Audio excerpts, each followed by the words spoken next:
CP RCB.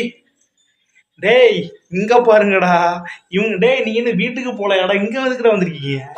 அது ஒன்றும் இல்லை ப்ரோ, சும்மா மேட்ச்சு டிக்கெட்டு வேஸ்ட் ஆகிருந்தா பார்க்க தான் ப்ரோ. மேட்ச் பார்க்கவா? ஐயோ போங்கடா போங்கடா.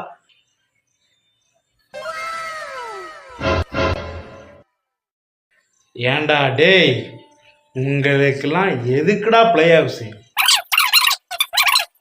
இனிமே இந்த கப்பு கிப்புன்னு வந்த போங்கடா. என்னவன் போகாம இங்கேயே நிற்கிறான்? ப்ரோ நீங்கள் மகிரத் ஃபேனா? மகிரத்தா? ஏய் நீங்கள் ஃபைனல்ஸ் சேப்பாக்க வருவீங்க, அங்கே வச்சு உங்களை செய்யலாம் சண்டா, மிஸ் ஆயிடுச்சு. இன்றைய முக்கிய செய்தி, பெங்களூரில் மீண்டும் வெள்ளப்பெருக்கல். ஐயோ மறுபடியும் மழையா? அன்னைக்கு தானே மழை பெய்யினாங்க, மறுபடியும் மழை பெய்ய ஆரம்பிச்சிருச்சா? ஆர்சிபியின் படுதோல்வியால் கண்ணீர் மலையில்